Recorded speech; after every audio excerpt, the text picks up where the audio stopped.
बिस्मिल्लाहिर्रहमानिर्रहीम। अस्सलाम वालेकुम। माएँ दुआ से कहाँ ठीक होती हैं। मोटरसाइकिल का पंक्चर लगवाते हुए मैं फ़ैसला कर चुका था कि इस हफ्ते भी अपने घर वापस ना ही जाऊं तो बेहतर है।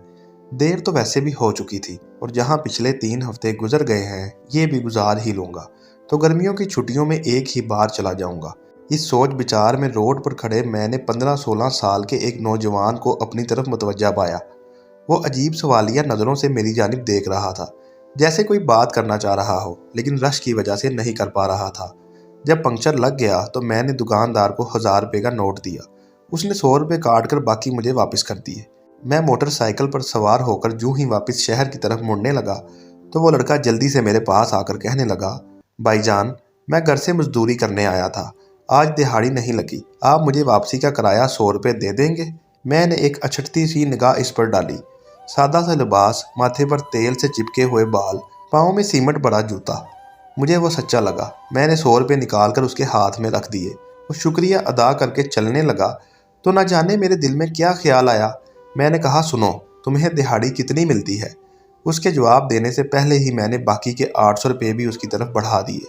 वो हिचकिचाते हुए पीछे हटा और कहने लगा, नहीं भाईजान, मेरा घर मंडहाली शरीफ है, मैं 2-3 घंटे में पैदल भी जा सकता था, लेकिन कल से माँ जी की तबीयत ठीक नहीं, ऊपर से दिहाड़ी भी नहीं लगी, सोचा आज जल्दी जाकर माँ जी की खिदमत कर लूँगा।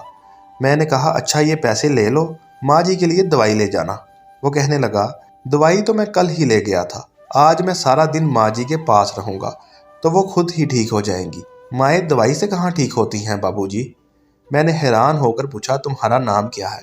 इतने में उसकी बस आ गई। वो बस की छत पर लपक कर चढ़ गया और मेरी तरफ मुस्कुराते हुए ज़ोर से बोला, गुल्लू। गुल्लू की बस आहिस्ता आहिस्ता दूर जाती जा रही थी, लेकिन गुल्लू के वापस किए हुए 800 रुपये मेरी हथेली पर पड़े हुए थे और मैं हाई स्ट्रीट के रश में खुद को यकदम बहुत अकेला महसूस करने लगा। कुछ सोचकर मैंने मोटरसाइकिल का रुख रेलवे स्टेशन की तरफ मोड़ लिया। मोटरसाइकिल को स्टैंड पर खड़ा करके टोकन लिया और टिकट घर से 700 रुपये में खाने वाल का टिकट लेकर गाड़ी के इंतज़ार में बेंच पर बैठ गया। कब गाड़ी आई, कैसे मैं सवार हुआ, कुछ खबर नहीं। खानेवार स्टेशन पर उतरकर फाटक से कबीर वाला की वैन पर सवार हुआ।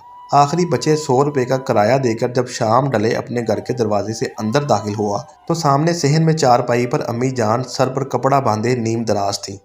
मेरा बड़ा भाई दवाई का चम्मच भरकर उन्हें पिला रहा था। मुझे देखते ही अम्मी जान उठ खड़ी हुई और ऊंची आवाज़ में कहने लगी, ओ मेरा पुत्र खैर से घर आ गया, अब मैं बिल्कुल ठीक हूँ। मैं आंखों में आंसू भरते हुए दौड़कर उनके सीने से जा लगा। बस के गेट में खड़े गुल्लू का मुस्कुराता हुआ चेहरा यकदम मेरी आंखों के सामने आ गया और मैं समझ गया कि उसने मुझे 800 रुपये वापस क्यों किए थे। वालिदैन की जान अपने बच्चों में होती है, इस बात का ख्याल रखा करें।